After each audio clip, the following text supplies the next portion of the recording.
Pug എന്ന ഇനത്തിൽപ്പെട്ട നായയെ അപമാനിക്കണമെന്ന് ഞാൻ ഒരിക്കൽ പോലും കരുതിയിട്ടില്ല. ഒരു ഉദാഹരണത്തിന് വേണ്ടിയിട്ട് എനിക്ക് ആ പാവം മൃഗത്തെ ഉപയോഗിക്കേണ്ടി വന്നിട്ടുണ്ട്. അതിൽ ആർക്കെങ്കിലും ഒരു വിഷമം തോന്നിയിട്ടുണ്ടെങ്കിൽ എന്റെ ഹൃദയത്തിൽ നിന്ന് ഖേദം പ്രകടിപ്പിക്കാം. കള്ളാപ്പന്നി ഡോഗേഷന്റെ വെള്ളാപ്പള്ളി നടേശന്റെ ശ്വാനഭൂഷണം അത് തെറ്റിപ്പോയി പത്മഭൂഷണത്തെ കുറിച്ചാണ് നമ്മൾ ഇന്ന് സംസാരിക്കാൻ പോകുന്നത്. തനിക്ക് കിട്ടിയ പുരസ്കാരത്തെ കുറിച്ച് വളരെ അഭിമാനത്തോടു കൂടി ഡോക്ടർ പിന്നെ തെറ്റാനുള്ളത് നമ്മളെ നടേശൻ പറയുന്ന വാക്കുകൾ നമുക്കൊന്ന് കേട്ടോക്കാം. അതിനുള്ളിലാണ് ഒരു അവാർഡ് ഗവൺമെന്റിൽ നിന്ന് പത്മഭൂഷണം അല്ലേ. അശ്വടാ പാവുണ്ട് നമ്മളെ നടേശൻ അതിന്റെ പേര് പോലും അറിയില്ല കേട്ടോ. കേരളത്തിൽ നിന്ന് ആദ്യമായിട്ട് ഇത്തരത്തിൽ വർഗീയത പറഞ്ഞുകാണ്ട് പത്മഭൂഷൺ നേടുന്ന വ്യക്തി നടേശനാണെന്നാണ് എനിക്ക് തോന്നുന്നത്. പത്മഭൂഷണെ കുറിച്ച് സംസാരിക്കുന്ന സമയത്ത് നമ്മളെ നടേശൻ ആദര സൂചകമായി ചെയ്ത കാര്യം കൂടെ നമ്മളൊന്ന് കാണേണ്ടതുണ്ട്. വല്ലാത്തൊരു കാഴ്ചയാണത്. പത്മഭൂഷണം അല്ലേ, സന്തോഷം. അതിന്റെ ഇടയ്ക്ക് പീരങ്കിന്ന് ഉണ്ട തെറിക്കും പോലെ പുറത്തേക്ക് എന്തോ ഒരു സാധനം തെറിച്ചു പോയില്ല. എന്താണ് പത്മഭൂഷണം അല്ലേ.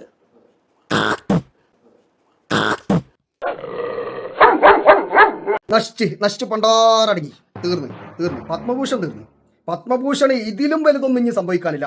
നശിച്ചെന്ന് പറഞ്ഞാൽ നാറാണക്കല്ല് പിടിച്ച് പണ്ടാറടങ്ങി തീർന്നു. കൊരങ്ങന്റെ കയ്യിൽ പൂമാല കിട്ടി നിങ്ങൾ പറഞ്ഞിട്ടില്ലേ? എന്നാ സംഭവം കണ്ടോളി. പത്മഭൂഷണം അല്ലേ.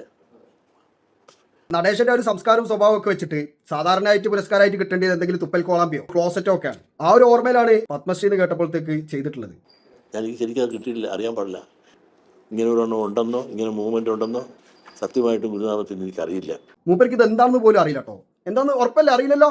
സാർ ബിജെപിയോട് ഇത്രയും അടുത്ത് പ്രവർത്തിക്കുമ്പോൾ പത്മഭൂഷൺ കിട്ടുമല്ലേ? എനിക്ക് വേണ്ട. ഒരു പത്മഭൂഷൺ വല്ല വിലയുണ്ട.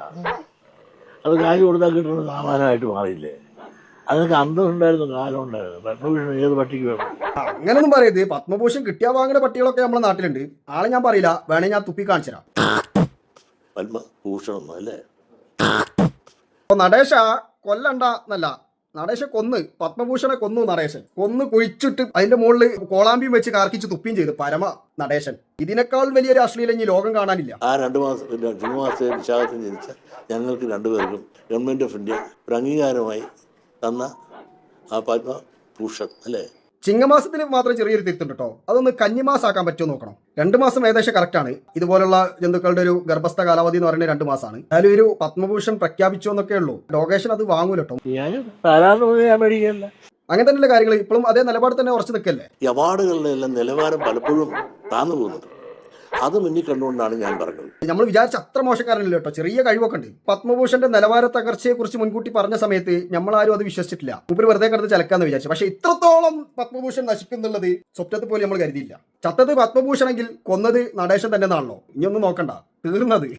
അത് ഈ സന്ദർഭത്തിൽ ഈ കുത്തിപ്പൊക്കി കൊണ്ടുവന്ന് അതിലൊരു വിവാദം സൃഷ്ടിക്കാൻ ശ്രമിക്കുന്നത്. ഒരു പട്ടിക്ക് കൊടുത്താൽ പട്ടിക്ക് പോലും വേണ്ട എന്ന് പറഞ്ഞിട്ടുള്ള അതേ പത്മഭൂഷൺ നായികക്ക് 40 വട്ടം തൊള്ള കക്കൂസാക്കിയിട്ട് വർഗീയ ഉദ്ദേശ പ്രചരണം നടത്തിയതിന്റെ പേരിൽ ആ ഒരു കഴിവ് കണക്കിലെടുത്തിട്ട് BJP സർക്കാർ ഇങ്ങനെ തരുന്ന സമയത്ത് 4 കാലിൽ പോയി നാക്കും നീട്ടി 2 കൈയും നീട്ടി ഇങ്ങനെ സ്വീകരിക്കുന്ന സമയത്ത് മുൻപ് പറഞ്ഞിട്ടുള്ള ആ ഒരു പരാമർശത്തിനെ കുറിച്ചിട്ട് എന്താണ് നമ്മളെ ഡോഗേശ മൊയിലാളിക്ക് പറയാനുള്ളതെന്ന് കൂടെ നമുക്ക് കേട്ടോക്കാം. ഈ അവാർഡ് ഞാൻ ഗുരുവിന്റെ പാദങ്ങളിൽ സമർപ്പിക്കുക. ഗുരുവിന്റെ ആശയങ്ങളും അഭിലാഷങ്ങളും പ്രചരിപ്പിക്കുന്നതിന് വേണ്ടി. ഒരു ജാതി, ഒരു മതം, ഒരു ദൈവം, മനുഷ്യന് നാനാത്വത്തിലെ ഏകത്വം. മദ്യം വിഷമാണ്, അത് ഉണ്ടാക്കരുത്, കുടിക്കരുത്, വിൽക്കരുത് എന്നൊക്കെ പറഞ്ഞിട്ടുള്ള ശ്രീനാരായണ ഗുരുവിന്റെ പേരിൽ അദ്ദേഹത്തിന്റെ എല്ലാ അധ്യാപനത്തിന്റെ നേരെ വിപരീതമായിട്ട് ജാതി പ്രസ്ഥാനം ഉണ്ടാക്കി, ജാതി പാർട്ടി ഉണ്ടാക്കി, അതിന്റെ മറവില് കള്ള് കച്ചവടം നടത്തി പൈസ ഉണ്ടാക്കിയിട്ട് ആ പണം ഉപയോഗിച്ചിട്ട് രാഷ്ട്രീയത്തിൽ കയറിയിട്ട് പച്ച വർഗീയത നായികക്ക് 40 വട്ടം വിളിച്ചു പറയുന്ന നാറി പട്ടിക്ക് പോലും വേണ്ട എന്ന് പറഞ്ഞിട്ടുള്ള പുരസ്കാരം ശ്രീനാരായണ ഗുരുവിന്റെ പാദത്തിൽ കൊണ്ടുപോയിട്ട് സമർപ്പിച്ചിട്ട് അദ്ദേഹത്തെ വീണ്ടും അപമാനിക്കാണ്. ഇജാതി ഒരു ഉളുപ്പില്ലാത്ത നാറിനെ കണ്ടുകിട്ടാൻ ലേശം പാടാ. മുസ്ലിമിന്റെ ആധിപത്യം അവിടെ വരാൻ പോകുന്നത് നമ്മൾ കണ്ടില്ലേ. 9.5 കൊല്ലം കൊണ്ട് പോയിട്ട് നഷ്ടപ്പെട്ടു പോയത്. ഇനി അടുത്ത പ്രാവശ്യം ഇതെല്ലാം കൂടെ പിടിച്ചെടുക്കുന്നു. അവരുടെ ഭരണത്തിൽ വന്നാൽ നമ്മളെല്ലാം ആത്മഹത്യ ചെയ്യും. ശ്രീനാരായണ ഗുരുവിന്റെ പേരിൽ കള്ളു മാറ്റി ഉക്ക മാത്രമല്ല, ഇതുപോലുള്ള പരമ ചെറ്റത്തരങ്ങൾ പറയുകയും ചെയ്യും. ഈ ചങ്ങായിക്കുള്ള ഉപദേശം ഈ ചങ്ങായി തന്നെ കൊടുക്കുകയും ചെയ്യും. അങ്ങനെ ഒരു പ്രത്യേക തരത്തിലുള്ള ഒരു ജീവിയാണ് ഇത് എന്ന് പറയുന്നത്. ഈ നല്ല കാര്യം പറയുന്നതിനിടയ്ക്ക് നല്ലത് പറയാൻ പഠിക്കുക. നിങ്ങൾക്ക് വിവാദം സൃഷ്ടിച്ച് അതിൽ നിന്ന് റേറ്റ് വർദ്ധിപ്പിക്കാൻ നോക്കുക, ശരിയല്ല. ലോക നന്മക്ക് വേണ്ടി പ്രവർത്തിച്ച, ജാതിമത ഭേദമന്യേ സകല മനുഷ്യരുടെയും നന്മക്ക് വേണ്ടിയിട്ട് സ്വന്തം ജീവിതം സമർപ്പിച്ചിട്ടുള്ള ശ്രീനാരായണ ഗുരുവിനെ പോലുള്ള ഒരു മഹാനായ മനുഷ്യനെയും ഒരു സമുദായത്തെയും ഒന്നടങ്കം വിറ്റ് ജീവിക്കുന്നതൊക്കെ ശരിയാണോ? അത് മുഖ്യമായി അജണ്ടയായി എഴുത്തുകൊണ്ട് പ്രവർത്തിക്കുമ്പോൾ ആ കിട്ടിയ അവാർഡ് ഗുരുചരണങ്ങളിൽ, ഗുരുപാദങ്ങളിൽ ഞാൻ സമർപ്പിക്കുന്നു. പത്മശ്രീന്റെ കാര്യത്തിൽ ഏകദേശം ഒരു തീരുമാനമായി. ഞാൻ ഈ വീഡിയോ ഇവിടെ അവസാനിപ്പിക്കുകയാണ്. അതിനു മുമ്പായി കുറച്ച് ആളുകളോട് എനിക്ക് ക്ഷമ ചോദിക്കാനുണ്ട്. ക്ഷമ ചോദിക്കാനുള്ള മറ്റാരോടുമല്ല, മാന്യരും സഹൃദയമായ ശ്വാനപ്രേമികളോടാണ്. ഈ ഒരു വീഡിയോയിൽ ഒരിടത്തും മനഃപൂർവ്വം പഗ് എന്ന ഇനത്തിൽപ്പെട്ട നായയെ അപമാനിക്കണമെന്ന് ഞാൻ ഒരിക്കൽ പോലും കരുതിയിട്ടില്ല. ഒരു ഉദാഹരണത്തിന് വേണ്ടിയിട്ട് എനിക്ക് ആ പാവം മൃഗത്തെ ഉപയോഗിക്കേണ്ടി വന്നിട്ടുണ്ട്.